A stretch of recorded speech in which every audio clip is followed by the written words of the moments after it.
माझ्या हेल्थ मंत्र जी सुवर्ण चॅनलमध्ये सर्वांचे मनापासून स्वागत आहे. आज आपण बनवतो आहोत हळवे नाजूकसर असे बेसनची धिरडे किंवा बेसनची पोळी म्हणता येईल, किंवा काही ठिकाणी याला बेसनचा चिलाही म्हणतात, किंवा टोमॅटो ऑमलेटसुद्धा म्हणता येईल. परंतु टोमॅटो ऑमलेटमध्ये कांदा आणि टोमॅटो असतो आणि याच्यामध्ये त्यातलं काहीही नाही आहे. चला तर रेसिपीला सुरुवात करूया. इथे घेतला आहे कढीपत्ता आणि कोथिंबीर बारीक कापलेला. एक वाटीभर मी घेतला आहे बेसन. या मिश्रणापासून 2 धिरडे तयार होतील.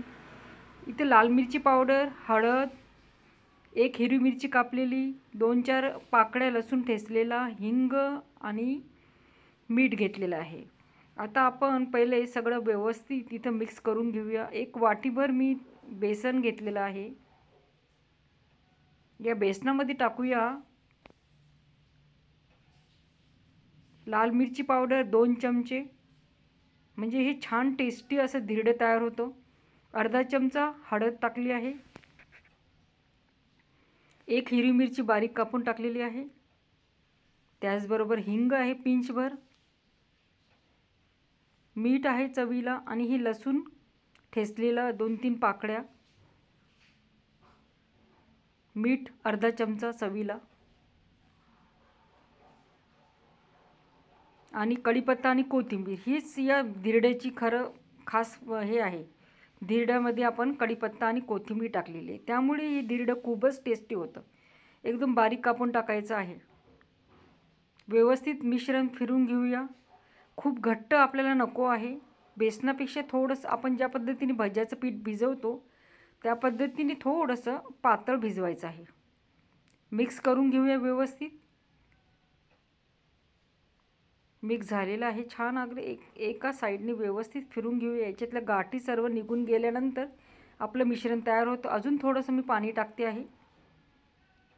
आपल्याला हे फार घट्ट का नको आहे, तर धिरडे चांगले होत नाहीत. आपल्याला हे हळवे मऊसूर धिरडे बनवायचे आहेत. आता याच्यात टाकते आहे अर्धा चमचा गव्हाचं पीठ. यामुळे सुद्धा हे धिरडे छान मिळून येतं.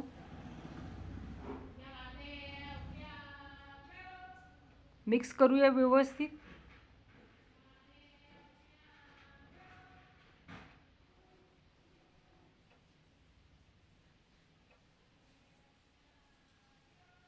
अजून मी थोडंसं पाणी टाकते आहे. मला ना हे असं छान पातळसरच धिरडे आवडतात, म्हणजे जे छान होतात, असं खायला अगदी छान लागतात. आता इथे एक तवा तापवायला ठेवलेला आहे. हे निर्लेपचं पॅन आहे. याच्यात टाकलं आहे तेल. तेल तापलेलं आहे. आता आपण टाकूया याच्यावर हे बॅटर टाकून घेऊया.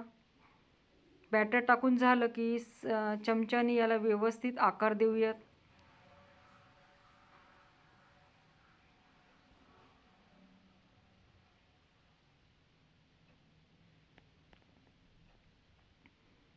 एकसारखं व्यवस्थित आकार दिल्यानंतर आपण याला दोन्ही साईडनी व्यवस्थित खरपूस रंगावर भाजून घेऊया. आता एका साईडने आपल्याला 30-40 सेकंद ठेवायचं आहे. जास्तसुद्धा ठेवू शकतो, आपल्याला अंदाज येतो झाल्यानंतरचा. मोठ्या वेगवर मी ठेवलं आहे. एका साईडने होत आलं की मग मी दुसऱ्या साईडने पण याला व्यवस्थित छान भाजून घेते. आता आपण याला उलटून घेऊया.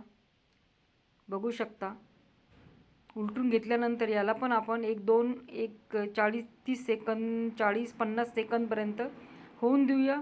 इथे आपलं छानसं धिरडं तयार झालेलं आहे. बघू शकता, गरमागरम मस्त मऊ लुसलुशीत हळवे असे चिला बेसनची धिरडे तयार झाले आहे. नक्कीच सबस्क्राईब, लाईक, कमेंट जरूर करायची आहे.